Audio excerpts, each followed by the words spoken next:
নমস্কাৰ। বেছি চতুৰ মানুহ শ'লঠেকত পৰে। শ'লঠেকত পৰা মানেতো আপোনালোকে জানেই যে ওলাবলৈ বাট বিচাৰি নাপায়, বিবুদ্ধিত পৰে, বিপদত পৰে। অৱশ্যে আজিকালি মানুহে এটা কথা বিশ্বাস কৰা হৈছে যে মানুহ চতুৰ হ'ব লাগে বৰ্তমানৰ পৃথিৱীখনত চলিবলৈ। তাৰমানে চতুৰ হোৱাটো এক ধৰণৰ কোৱালিফিকেশ্যনো হৈছে। তথাপি এই যে বেছি চতুৰ মানুহে শ'লঠেকত পৰে, তাৰ দুটামান কথা আপোনালোকে জনাবৰ প্ৰয়োজন।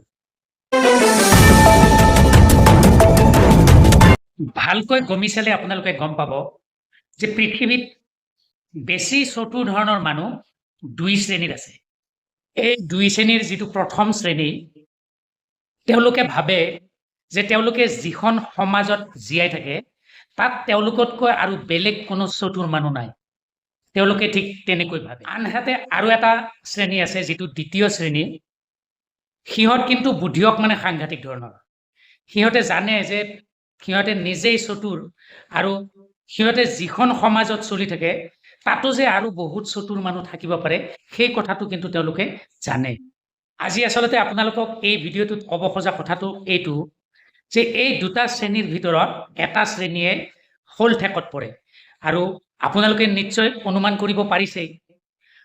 অৰ্থাৎ যিটো শ্ৰেণীয়ে ভাবে যে সমাজত তেওঁলোকৰ নিচিনা আৰু কোনো চতুৰ মানুহ নাই, তেওঁলোকেই চতুৰ মানুহ, সেই শ্ৰেণীটো কিন্তু মহা বিপদত পৰে। কিন্তু কেনেকৈ বিপদত পৰে শুনক।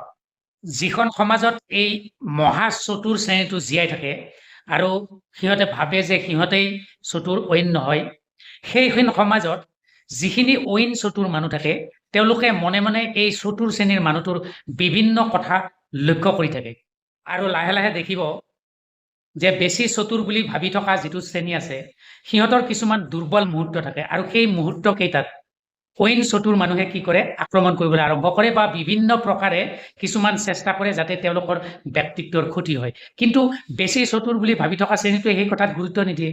আপোনালোকে লক্ষ্য কৰিলে দেখিব যে এই বেছি চতুৰ মানুহ যিখিনি থাকে, যিয়ে শ'লঠেকত পৰে, তেওঁলোকৰ কিছুমান আচৰণ, কিছুমান প্ৰবৃত্তি, গোটেই কথাবোৰে এটা সময়ত এই অন্য চতুৰ শ্ৰেণীটোৱে বেলেগ ধৰণৰ ব্যাখ্যা দিবলৈ আৰম্ভ কৰে আৰু বেছি চতুৰ বুলি ভাবি থকা শ্ৰেণীটোৱে সেইবিলাক গুৰুত্ব দিবলৈ ৰৈ যায়, ফলত তেওঁলোকৰ ভাৱমূৰ্তি লাহে লাহে সমাজত বেয়া হৈ যায়। আপোনালোকে ভালকৈ লক্ষ্য কৰিলে দেখিব যে যিটো বেছি চতুৰ শ্ৰেণী আৰু যিয়ে ভাবে যে সমাজত আৰু বেছি চতুৰ মানুহ তেওঁলোকৰ নিচিনা নাই, সেই শ্ৰেণীটোৰ কি হয়, আমি বিভিন্ন জীৱিকা বৃত্তিত দেখা পাওঁ।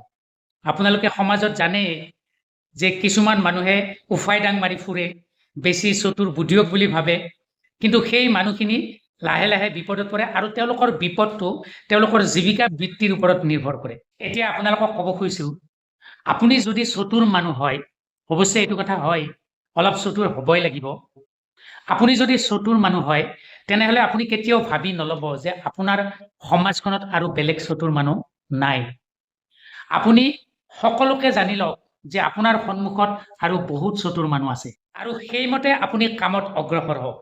আচলতে এই চতুৰ বা বুদ্ধিয়ক মানুহখিনিয়ে কিছুমান সৃজনশীল ভাল ভাল কামত লাগিলে সমাজৰ লাভ হয়। মই আচলতে সেইখিনি মানুহকে উদ্দেশ্য কৰি কৈছোঁ যে আপুনি যদি ভাল কামৰ কাৰণে চতুৰ হয় তেনেহ'লে ভাবি নল'ব যে আপোনাৰ সন্মুখত চতুৰ মানুহ নাই।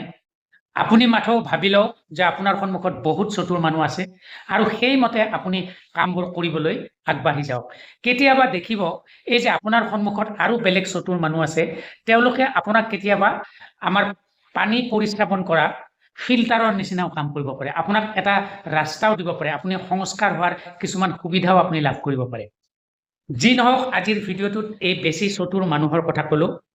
আপোনালোকে লক্ষ্য কৰিলে দেখিব যে এনেকুৱা বেছি চতুৰ মানুহ বহুত বিপদত পৰি আছে আৰু বহুত লজ্জাজনক পৰিস্থিতিত পৰি আছে, তেওঁলোকৰ অৱস্থা লাহে লাহে নোহোৱা হৈ আছে। যদি আপুনি চতুৰ মানুহ হয়, এই ভিডিঅ'টোৰ কথাখিনি ভালকৈ উপলব্ধি কৰিবলৈ চেষ্টা কৰক। ইমানতে সামৰিছোঁ ভিডিঅ'টো।